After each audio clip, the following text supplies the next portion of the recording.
Olá a todos, meu nome é Fábio Cater e eu sou um oncologista clínico da Beneficência Portuguesa de São Paulo. Estou aqui na ASCO 2019 e nós estamos aqui acabando de assistir à apresentação oral do estudo Titan, que foi agora apresentada, e eu vou falar um pouquinho sobre os resultados que foram realmente apresentados e também colocando um pouco em perspectiva do que a gente já tem disponível hoje em dia para o cenário desses pacientes. Então, na verdade, o estudo Titan é um estudo que incluiu 1.054 pacientes com diagnóstico, recém-diagnóstico de câncer de próstata metastático hormônio sensível, ou seja, para pacientes que nunca tinham sido expostos a nenhuma forma de manipulação terapêutica, diga-se hormonal. Habitualmente, esses pacientes são inicialmente tratados com bloqueio hormonal central exclusivo e desde 2014, desde o advento da associação de quimioterapia nesse cenário com o estudo Charter, inúmeros outros estudos foram sendo relatados e acrescentados para esse tipo de população. No estudo Titan, a pergunta era se apenas bloqueio hormonal era suficiente para esses pacientes ou a incorporação de apalutamida, um novo bloqueador androgênico periférico, poderia resultar em alguma forma de eficácia, de melhora dos resultados para essa população. Pois então, esses pacientes foram randomizados ou para bloqueio hormonal sozinho ou bloqueio hormonal com apalutamida na dose habitual de 240 mg até progressão. O endpoint desse estudo eram dois endpoints, sobrevida global e sobrevida livre de progressão radiológica. É interessante porque nesses estudos os dois endpoints eram tão importantes, ou seja, eles foram combinados de maneira a serem relatados de maneira simultânea. E a gente observa então, vamos falar um pouquinho de progressão, sobrevida livre de progressão radiológica. Houve um ganho, um benefício então da associação da apalutamida em reduzir o risco de progressão metastática para esses pacientes. A redução do benefício foi da ordem de 52% de risco de diminuição de progressão radiológica. Isso traduzido em 2 anos, são 68% de pacientes livres de progressão versus 48% para o grupo que não tomou apalutamida, tomou placebo combinado a bloqueio central. Quando a gente vai falar do segundo endpoint importante desse estudo, que é sobrevida global, e esse endpoint é bem importante mesmo, a gente percebe então um benefício da redução do risco de morte da ordem de 33% para quem utiliza então a apalutamida combinado a bloqueio hormonal.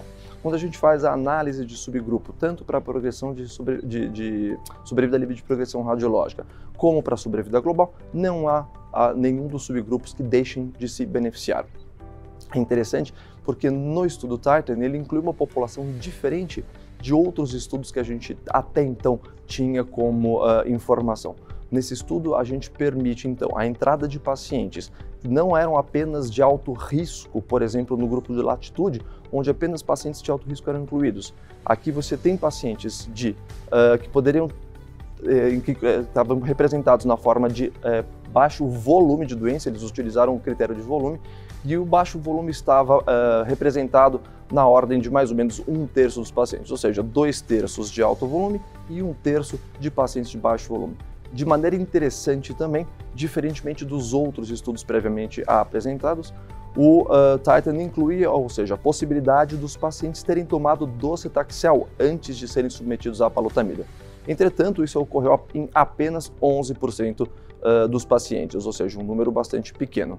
Colocando em perspectiva, o estudo ARCHES, que incluía enzalutamida nesse mesmo cenário, incluía aproximadamente 17-16% de pacientes tomando docetaxel nesse cenário.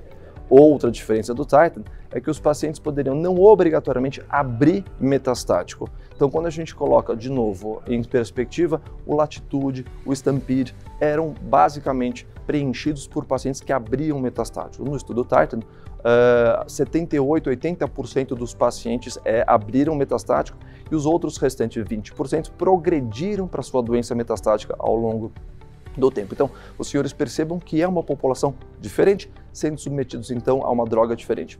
Os outros endpoints secundários que eu gostaria de chamar a atenção, que nós temos benefício também da droga, que no meu entendimento eu acho bastante interessante, é a sobrevida livre de progressão 2, ou seja, quanto tempo um paciente fica em uso da apalutamida, ele vai demorar para ter que utilizar uma segunda droga.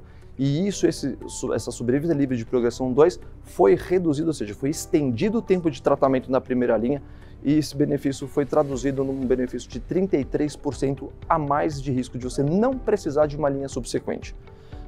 Quando a gente estratifica as duas populações, a gente percebe que nos pacientes que usaram bloqueio central mais placebo, 70% utilizaram uma segunda linha. Já no grupo que usou a apalutamida, 50% utilizou outra linha. Ou seja, mesmo no segundo grupo, no grupo da apalutamida, tendo eles utilizado menos linhas de tratamento, mesmo assim a utilização precoce da apalutamida conseguiu jogar a população para precisar em 33% a menos de uma segunda forma de terapia. Outros endpoints secundários, como o tempo para progressão de PSA, tempo para evento ósseo, tempo para nova terapia citotóxica, foram diminuídos com a utilização precoce da apalutamida. Em termos de toxicidade, qualquer grau de toxicidade não foi diferente quando da associação ou quando da utilização da apalutamida versus placebo. E quando a gente estratifica quais foram os efeitos colaterais, novamente, racho cutâneo, fadiga são os mais importantes, uma taxa de hipotireoidismo também um pouquinho maior para a apalutamida, que já era sabido desde o estudo Spartan. Ou seja, concluindo, o estudo Titan é um estudo de fase 3 para pacientes com câncer de próstata metastático, sensíveis a hormônio, ou seja, eles vão começar o tratamento agora, e a gente percebe que a incorporação da apalutamida, um novo antiandrógeno periférico, combinado a um bloqueio central versus apenas bloqueio central, foi benéfica em reduzir sobrevida livre de progressão radiológica e sobrevida global para uma população diferentemente estudada até o presente momento, que incluíam pacientes que poderiam progredir metastático, que também tinham baixo volume, que poderiam ter utilizado docetaxel, e enfim, esses grupos não eram bem representados nos estudos pregressos. E é isso aí, então, eu acho que é mais um estudo mostrando que a incorporação de novos agentes em primeira linha de tratamento metastático para câncer de próstata deve modificar sobrevida global, por exemplo. Muito obrigado.